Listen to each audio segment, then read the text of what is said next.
కల్పించాలి. వైద్య రంగంలో పనిచేస్తున్న మహిళలు ఇల్లు వచ్చి మరి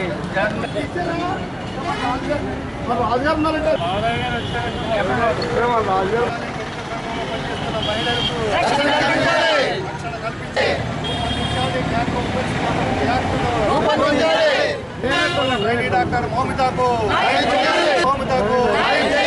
వేగవంతం చేయాలి. సిబిఐ విచారణ 9వ తారీఖున జరిగిన కోల్కతా నగరంలో ట్రైనీ డాక్టర్ మౌమితాను అత్యాచారం చేసి దారుణంగా హత్య చేసిన సంఘటన ఈరోజు కూడా రాష్ట్ర ప్రభుత్వం సిబిఐ విచారణ కూడా వేగవంతం చేయకుండా తాత్సారం చేస్తూ ఉన్నది.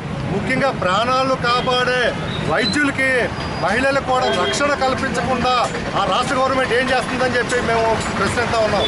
ముఖ్యంగా ఈ రోజున ఒక వ్యక్తి చేసిన అత్యాచారం కాదది, అనేక మంది ఉంటారనే అనుమానాలు రేకెత్తుతూ ఉన్నాయి. ముఖ్యంగా ఏంటంటే ఈ రోజున నిర్భయ చట్టం ఉంది, దిశ చట్టం ఉంది. ఎన్ని చట్టాలన్నా సరే మహిళలకు రక్షణ కల్పించలేని ప్రభుత్వాలు ఏం చేస్తారని చెప్పి మేము డిమాండ్ చేస్తా ఉన్నాం. ముఖ్యంగా ఈ రోజున ఒక ఆడబిడ్డ బయటికి రావాలంటే తల్లిదండ్రులు కూడా భయపడే పరిస్థితి ఈ రోజున దాపరిస్తూ ఉన్నది.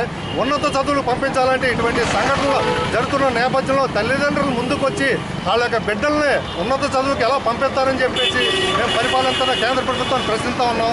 ముఖ్యంగా అటువంటి ట్రైనీ డాక్టర్లకి అలాగే సీనియర్ డాక్టర్లు కాదు, ఎవరైతే మెడికల్ రంగంలో వారు ఉన్నారో వాళ్ళు కేంద్ర ప్రభుత్వం ఉమెన్స్ ప్రొటెక్ట్ యాక్ట్ వెంటనే రూపొందించాలి.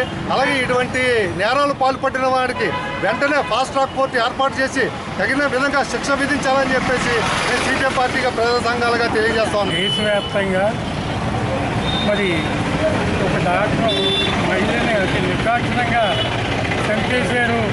దేశం అంతా కూడా గగ్గోలు పెడుతున్నప్పటికీ కూడా మరి కేంద్రం మరి మోడీ గారు ఏం చేస్తున్నారనేది మనకైతే మాత్రం అర్థం కాలేదు.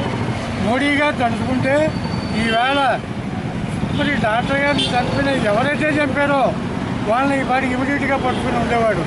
కాబట్టి ఎందుకంటే అక్కడ ప్రభుత్వం వేరు, మా ప్రభుత్వం వేరు, కాబట్టి వాళ్ళే పడతారనే నిర్లక్ష్యంతో ఈవేళ మోడీ వ్యవహారం చేస్తున్నాడంటే దానికి ఇప్పుడు మనకి ఈవేళ ఇంత లేట్ అవడానికి కారణం మోడీయే ప్రధాన కార్యక్రమం ఖచ్చితంగా చెప్పాలి.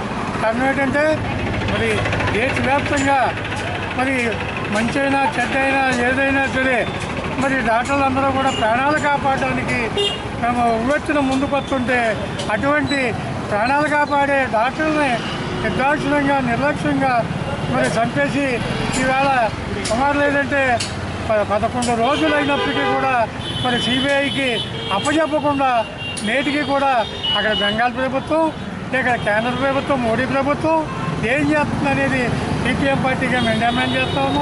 ఖచ్చితంగా ఇటువంటి సంఘటనలు మళ్ళీ పునరావృతం కాకుండా ఉండాలంటే కఠినమైన చర్యలు ఎవరైతే అత్యాచారం చేశారో వాళ్ళ మీద కఠినమైన చర్యలు తీసుకొని సరైన కేసులు పెట్టి వాళ్ళని శిక్షించాలనేది సిపిఎం పార్టీ డిమాండ్.